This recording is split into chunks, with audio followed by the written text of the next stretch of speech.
News 18 বাংলায় 5টার 5 মিশালি নিয়ে আপনাদের সঙ্গে রয়েছে আমি তমশ্রী। শুরুতে যে খবরের দিকে নজর রাখবো, পথে প্রচার দেখাবো, কারণ রবিবারের পরে সোমবারেও জমজমাট প্রচার। শুরুতেই হুগলির দিকে নজর রাখবো, কারণ ভোট প্রচারে হুগলির তৃণমূল প্রার্থী রচনা বন্দ্যোপাধ্যায় দিদির পছন্দ দিদির প্রার্থী দিদি। আর আজ সকালে পুইনাম 3 মন্দিরে পুজো দিয়ে প্রচার শুরু করেন দিদি নাম্বার 1। দাসপুরের বিভিন্ন গ্রামে জনসংযোগ করেন তৃণমূল প্রার্থী রচনা বন্দ্যোপাধ্যায়। সাধারণ মানুষের সঙ্গে কথা বলেন, জনসংযোগ সারেন রচনা বন্দ্যোপাধ্যায়। ভোট প্রচারে রচনা বন্দ্যোপাধ্যায় হুগলিতে সকালে পুইনাম 3 মন্দিরে পুজো দিয়ে প্রচার শুরু করেন দিদি নাম্বার 1।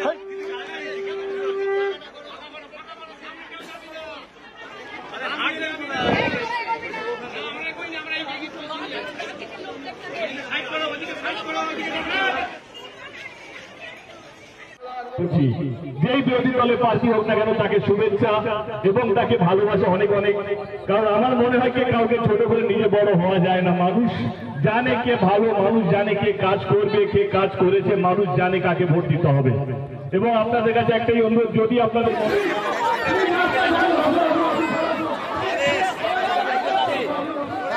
ঠিক কাছে পেয়ে উচ্ছ্বাস স্থানীয়দের মধ্যে। যে ছবি আপনাদের দেখাচ্ছি, দাসপুরের ছবি দেখাচ্ছি। এবার চলে যাব যাদবপুরে।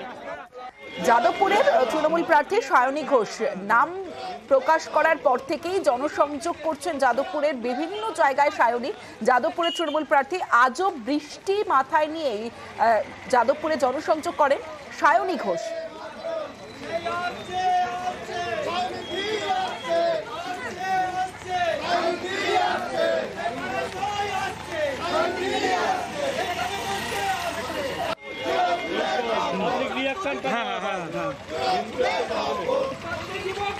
দলীয় কর্মী সমর্থকদের সঙ্গে নিয়ে জনসংযোগ সারেন সায়নী। যাদবপুরের তৃণমূল প্রার্থী সায়নী ঘোষ নাম ঘোষণার পর থেকেই ময়দানে নেমে পড়েছেন, কারণ 1 ইঞ্চি জমি ছাড়তে নারাজ কোনো রাজনৈতিক দলই। সায়নীও যাদবপুরে জনসংযোগ করছে সকাল থেকেই বৃষ্টি মাথায় নিয়ে।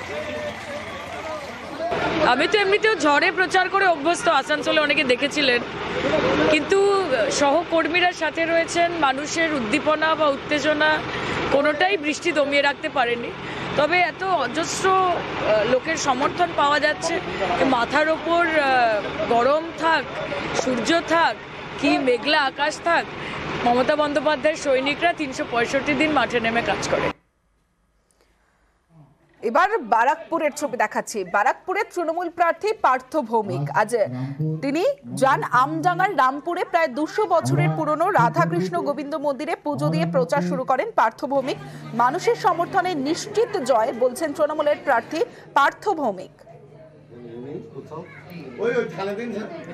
রামপুরের 200 বছরের পুরনো রাধাকৃষ্ণ মন্দির, সেই রাধাকৃষ্ণ মন্দিরে পুজো দেন পার্থ ভৌমিক তৃণমূল প্রার্থী। আর পুজো দিয়ে আমডাঙ্গায় তারপরেই প্রচার করেন, সাধারণ মানুষের সঙ্গে কথা বলেন, জনসংযোগ সারেন।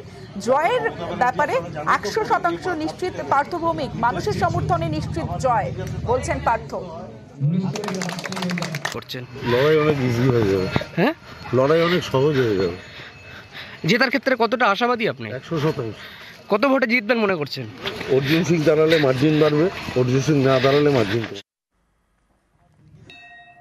ব্যারাকপুরের পর নকশালবাড়ি, দার্জিলিং এর প্রার্থী গোপাল লামা, তৃণমূল প্রার্থী গোপাল লামা নকশালবাড়ি থেকে প্রচার শুরু করলেন দার্জিলিং লোকসভা কেন্দ্রের তৃণমূল প্রার্থী গোপাল লামা। এদিন নকশালবাড়ির শহীদ কার্গিল পরিবারের ধর্মীয় অনুষ্ঠানে যোগ দিয়ে প্রচার শুরু করেন তিনি। মন্দিরে পুজো দিয়ে এলাকায় পদযাত্রাও করেন তৃণমূল প্রার্থী গোপাল লামা।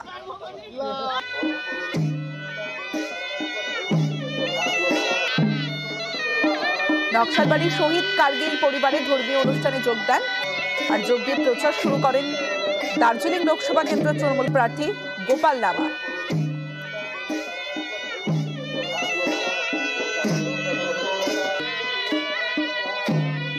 বিজেপি প্রার্থী সৌমিত্র খা তিনি প্রচার করলেন, তবে ট্রেনে চেপে। সোমবার কাজের সপ্তাহের প্রথম দিন ট্রেনে চেপে প্রচার করলেন বিষ্ণুপুরের বিজেপি প্রার্থী সৌমিত্র খা। লাইনে দাঁড়িয়ে টিকিট কেটে ট্রেনে উঠে ভোট প্রচার করলেন সৌমিত্র খা। কথা বললেন যাত্রীদের সঙ্গেও। টিকিট কেটে স্টেশনে পৌঁছন, স্টেশনে এসে ট্রেনে উঠে যাত্রীদের সঙ্গে কথা বলেন, জনসংযোগ করেন। বিষ্ণুপুরের বিজেপি প্রার্থী সৌমিত্র খায়ের আগে দেখালাম টিকিট কাটলেন লাইনে দাঁড়িয়ে, তারপর ট্রেনে উঠলেন, ট্রেনে উঠে সাধারণ মানুষের সঙ্গে কথা, তারপর ঝালমুড়িও খেলেন বিষ্ণুপুরের প্রার্থী সৌমিত্র খা।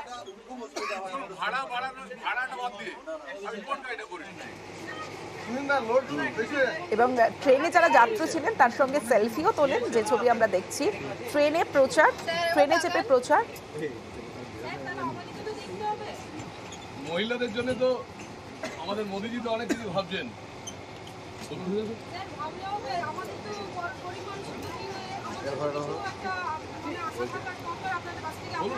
যাত্রীদের সঙ্গে জনসংযোগ করেন, কথা বলেন, তাদের সমস্যার কথা শুনেন।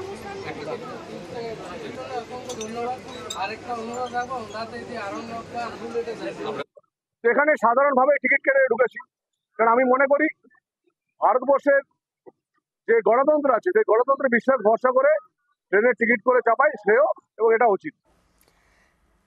জেলায় জেলায় প্রার্থীদের প্রচার। মালদা উত্তরের খগেন মুর্মু বিজেপি প্রার্থী, সোমবার সকাল থেকেই ভোট প্রচারে খগেন মুর্মু দলীয় কর্মী সমর্থকদের সঙ্গে নিয়ে প্রচারে বেরিয়ে পড়েছেন গাজলের গাছ বর্বন। সকালে ভান্ডিগুড়ি চা বাগান থেকে প্রচার শুরু করেন বাম প্রার্থী, শ্রমিকদের বিভিন্ন সমস্যার কথাও শোনেন তিনি।